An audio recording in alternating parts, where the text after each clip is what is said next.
Hey guys, welcome back to the Level Up podcast. My name is Mike McWhite. I'm the host. Today is something very special. Today is our 25th episode of the Level Up / Micah Manages It podcast. So for that, we have a sort of special guest coming on. He hasn't been on here as much as Daniel has, but we got Cameron on here. So Cameron, say hello. Hello, good to be back. Yeah, so today we're doing Isaiah 53 part 2. I was going to do Jehovah's Witness with Cameron cuz I feel like he knows a lot about other religions, but he said we should finish Isaiah 53 first. And I've kind of had a bad habit on this podcast of starting series and never finishing them. So, I guess Gotta make him lock in. yeah. So, I guess we'll At the end, I'm gonna do some special shout outs to a few different people in honor of the 25th episode. And also, Micah, did you hear you're doing a brand deal? yeah. Yeah?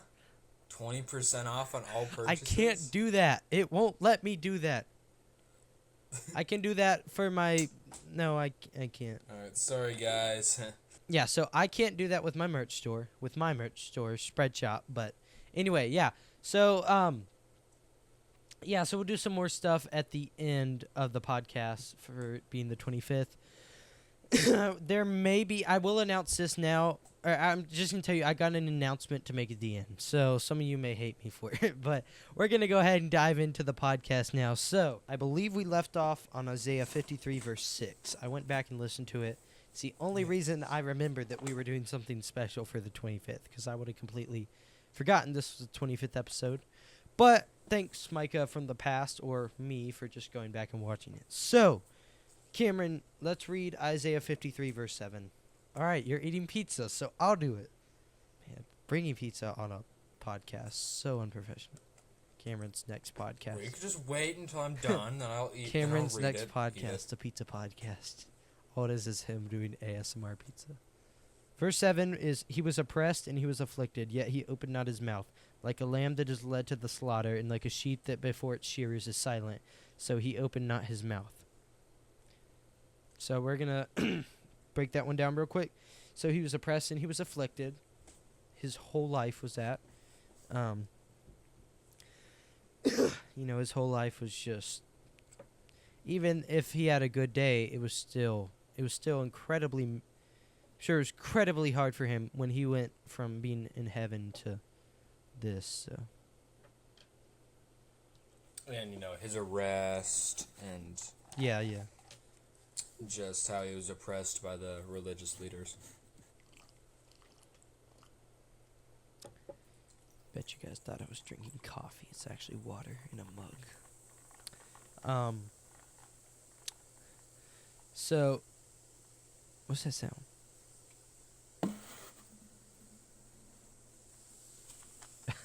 Oh, it's your drink. I thought it might have been that. Yeah, so... he opened not his mouth. So obviously, yes, he literally did open his mouth, but he did not speak out. He did not speak out against it. He did not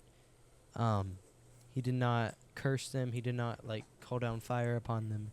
He let them do it because he knew if he did anything. This is talking during his arrest or during his trial. Of course, he was oppressed and afflicted. Afflicted being guilty, about to be punished. He opened not his mouth. If you go and read his trial, they ask him a ton of questions, and he doesn't say anything. He just remains silent. Just like a lamb is led to the slaughter and is silent. Yeah. So you want to do verse 8? Yep, verse 8 well, hold on, wait, says did you have he any- was taken... Did you have anything to add to 7? No, Oh. I finished. Okay, all right. Verse 8 says, he was taken from prison and from judgment, and who will declare his generation? For he was cut off from the land of the living. For the transgressions of my people he was stricken. What this is talking about is, He was cut off from the land of the living, which is obviously talking about his death. For the transgressions of my people, this is God speaking, so it's saying for the transgressions of God's people, he was stricken. So this is like an early, gospel revelation, an early gospel prophecy. And it's saying the reason why he died, again, he was cut off from the land of the living, is for the transgressions of God's people. Yeah, so he was taken away by oppression and judgment from the government, but also, from God, because God didn't judge him, but he poured out his wrath upon him. So, and also, I said like the government oppressed him and they judged him, and found him guilty for not doing anything. Which, if it were just a man who had done nothing wrong and they accused him guilty, I would be very mad, and I still am very mad. But just remember, if they had not found him guilty, then he wouldn't have died for our sins. So, I'll take verse 9. And they made his grave with the wicked and with a rich man in his death, although he had done no violence and there was no deceit in his mouth. So they made his grave with the wicked. His grave was among wicked people. He's the only person perfect. I was going to say for verse 8, he was cut off from the land of the living. Yes, he was he was killed, but he was also, I think it could also mean he was also taken out of heaven. He also had to leave heaven. He probably didn't mean that, but I'm just saying that's also that heaven is like a land of the living, because there's no death in heaven. There's no sickness in heaven. So it kind of is like he also was taken from there. So he had to be cut off from that land of the living first, and then he was killed and physically, literally cut off out of the land of the living. So, so verse 9, they made his grave with the wicked. He was around sinners. And with a rich man in his death. Is that referring to Joseph, do you think? The guy who... Mm-hmm. Yep. All right. That's... It's his grave. Yeah. It's weird. The wording in mine is... What does yours say for the first part of verse 9? It says, they made his grave with the wicked, but with the rich at his death. It's saying, but. And it says that the word they literally means he, as in God. Yeah. So it's saying God made his grave with the wicked, like he died like a sinner. Yeah. Although he had done no violence, simple as that. Jesus never did any violence. Well, okay. He did not do any sinful violence, okay? He did have the flipping of tables. It's funny because I saw a video of a Christian who went to share the gospel with people, and he went to this he went to a church that called themselves a church, but they weren't actually preaching the gospel. And he was talking to them. He went to them after a Sunday service and stood outside. He was like, do you have a moment to talk? I want to know something about the gospel. They were like, yep, we've heard that before, and kept walking. So he yelled at them. He's like, you're leading your families down a false religion. This is not the right religion. This is not true Christianity. They're misusing the Bible. And I saw a couple comments on the video that were great idea and everything, but why would you go to their church and yell and get mad at them? And one of the replies to that comment was this reminds me of a time a man went to a church that was making a mockery of God's name. He didn't yell, but he definitely flipped some tables. So, yes, people are like, why do you get so mad at, never get mad at unbelievers. First off, if they're slandering you and slandering God's name after you've tried to beat them, there can be, or tried to share with them, there can be some righteous anger there, but never just come off mad why do you not believe in God? So, but there is righteous anger, what God did, or what Jesus did, flipping tables. That was not, the thing is, I heard from, actually my dad told me this, so, where they set up the tables to sell stuff was actually in the outer court where the Gentiles would come to worship.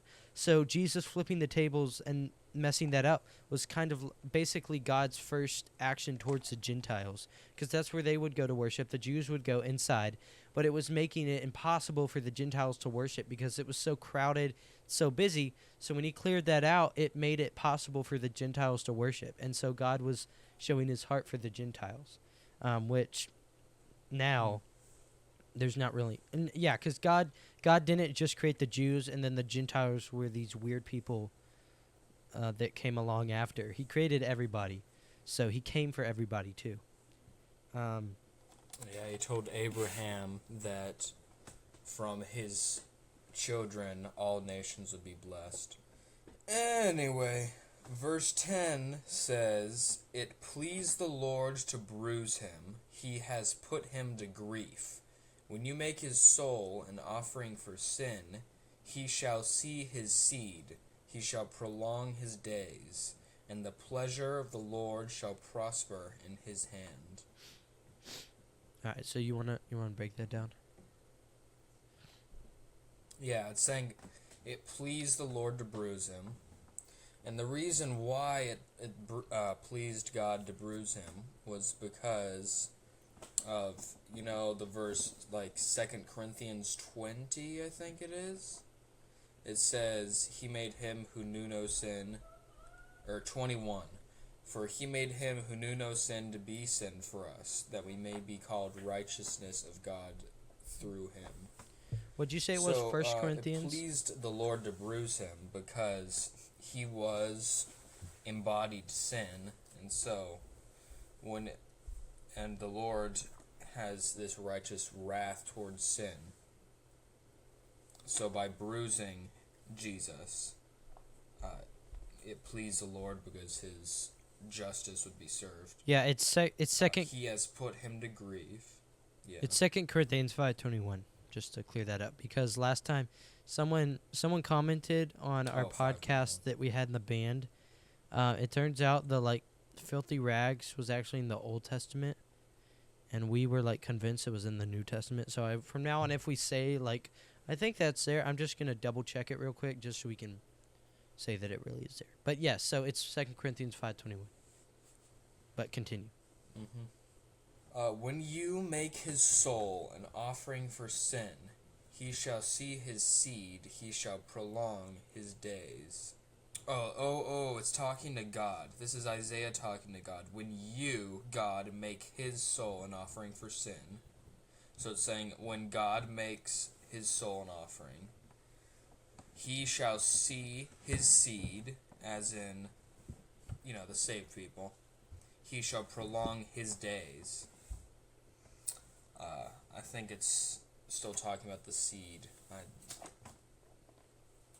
When it says prolong his days, but I'd have to look into that. "And the pleasure of the Lord shall prosper in his hand."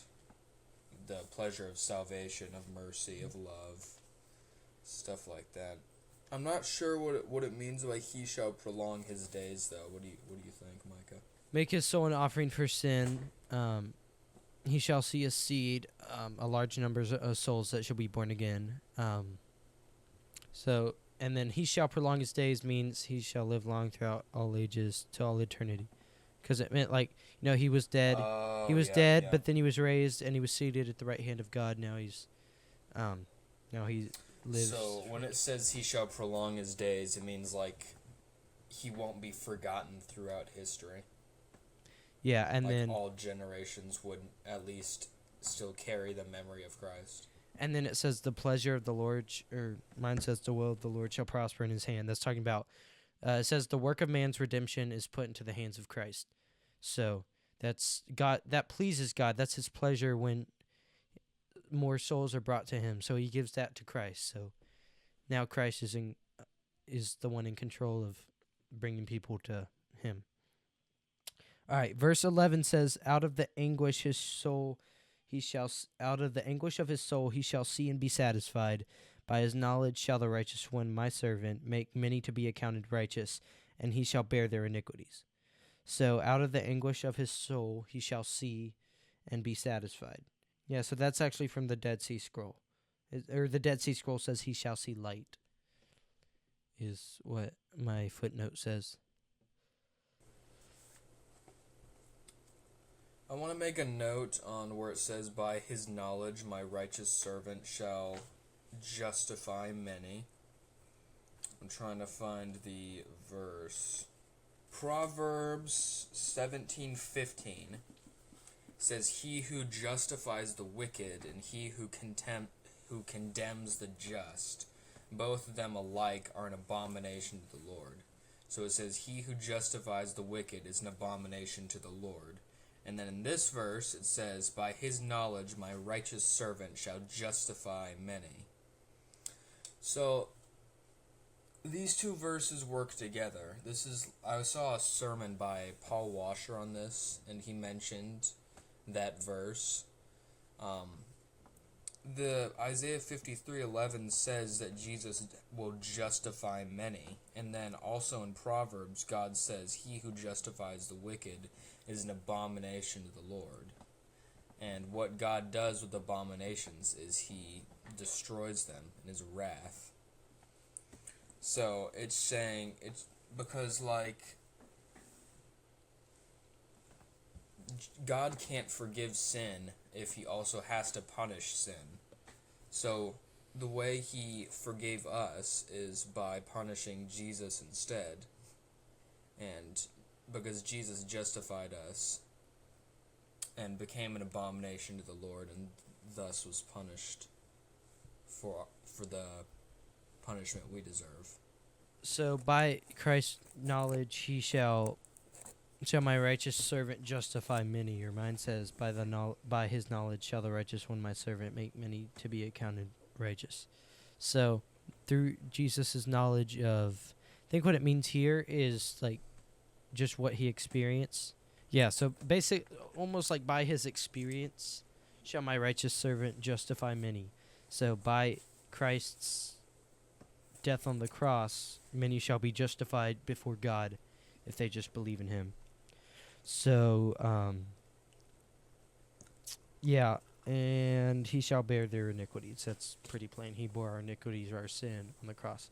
And the final verse, Cameron, let's see it. What you got? Verse 12 says, "Therefore I will divide him a portion with the great, and he shall divide the spoil with the strong, because he poured out his soul unto death. And he was numbered with the transgressors, and he bore the sin of many, and made intercession for the transgressors." I will divide him a portion with the great. That's saying, like, he will reign in heaven. And same thing with he will divide the spoil with the strong. Why? Because he poured out his soul unto death. And he was numbered with the transgressors. Again, going back to 2 Corinthians 5:21, he made him who knew no sin to be made sin for us. So he was numbered with the transgressors. And he bore the sin of many. Just this chapter in Isaiah really goes along with that verse in 2 Corinthians. He bore the sin of many and made intercession for the transgressors, which is a lot of what the book of Hebrews talks about. It talks about how Christ intercedes for us with the Father. Also going along with this chapter. Do you have anything? No, I think you covered it all. Yeah, so that covers Isaiah 53, 7 through 12. So I think that's about it. Shorter podcast, but now it is time for our few announcements and some shout outs. So, yeah, this is the 25th episode of the podcast. I never thought I'd see myself here. I'd always wanted to have a podcast as a child and as a wee little lad. And once I saw YouTube had added the podcast feature, I figured, I'll just do that there, which, I mean, technically I could have just uploaded audio files as videos. But I saw that, and then I figured out how to upload them to Spotify. Then I figured out how to distribute through Spotify. So to have 25 episodes, which I know it feels like when I started over a year ago, I should have more than 25. But when you're not getting paid for this, there's a lot of stuff that goes into it, but it's hard when this is not your full-time job and you're not getting paid for it, and you still have to balance school and family and other videos for the YouTube channel. So so I just want to say thank you if you've been listening. I'm kind of glad that I've kind of found the direction that I want to head with this and have it sort of be a Bible podcast.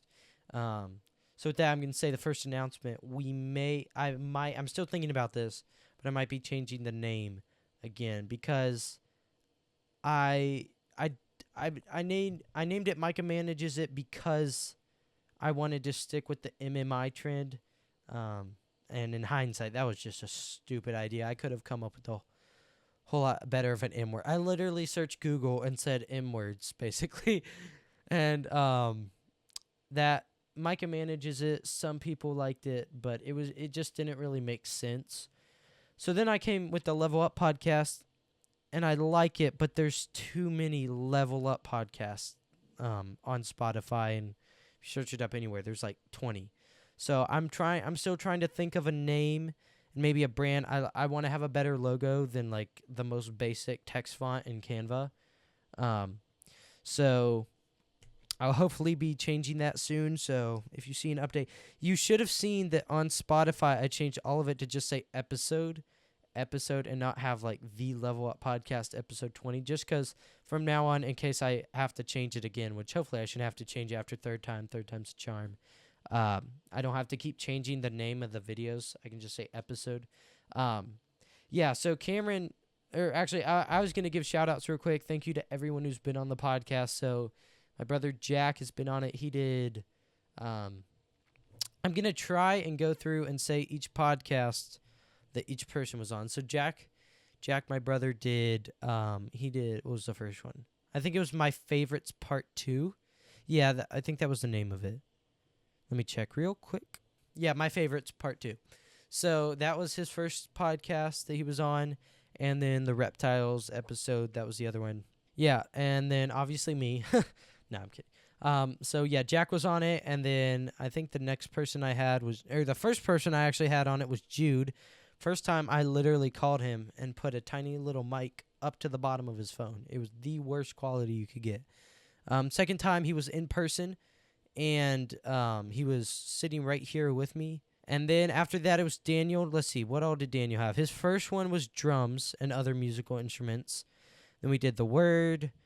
He did the Lamb. He did Jude Part 1, Jude Part 2, Anger, Born Again, Christian Music Today, and How to Fail at Leading Worship and How Not to Part 1, and Islam. Yeah, so those are all the ones that Daniel has been on.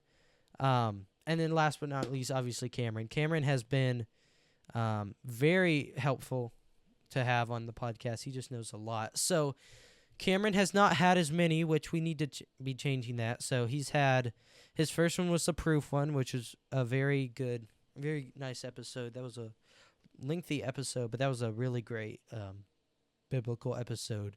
So Proof. And then Isaiah 53 Part 1, and then this one, Isaiah 53 Part 2. So thank you to everybody for listening, or thank you, Cameron, for coming on.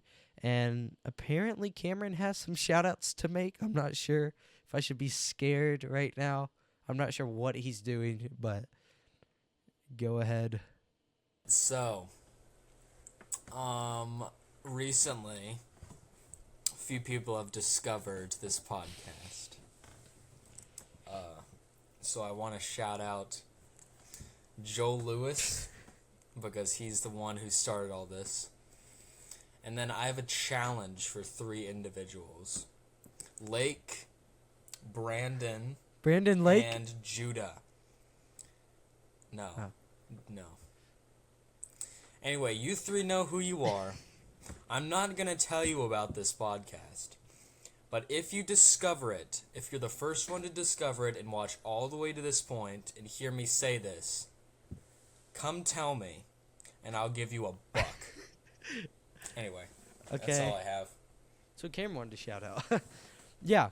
So I don't think I can think of any other any other updates. I'm hoping to start getting. I'm trying to find more guests to get on the podcast, and people that I don't necessarily know, but people that have more of a following, and have sort of special guests. Because yes, everyone who's been on my podcast is very special, but there are also people that have been on there a lot, and it's almost become like a two-person podcast. So I'm trying, not that anybody's bad. I'll still have Daniel and Cameron and hopefully Jude. I don't know what me and Jude are going to talk about, but I'll hopefully have all of them on again. But I'm also trying to find more guests to come on. So maybe not even like more of a following, just like any people that haven't been on yet. So I'll try and figure that out. I'm also trying to get more in person and not virtual, but it's very hard to do that. And oh yeah, we started a podcast for our band. Need to go check that out if you haven't. I uploaded a short a while ago promoting it, but yeah, the shorts for our band channel actually did pretty good.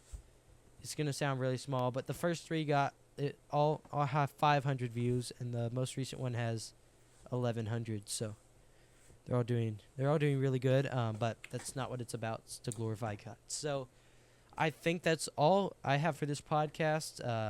Happy 25th episode, Cameron.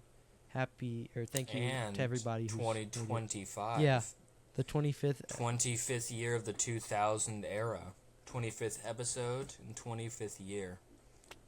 All right, see ya. Okay. Yeah, but if you Get out of here. if you enjoyed, make sure to like, subscribe, hit that notification bell if you're on YouTube. If you're on Spotify, please follow, leave a rating, refer to friends. So yeah, that's gonna be it. Thank you. I hope you enjoy. Bye.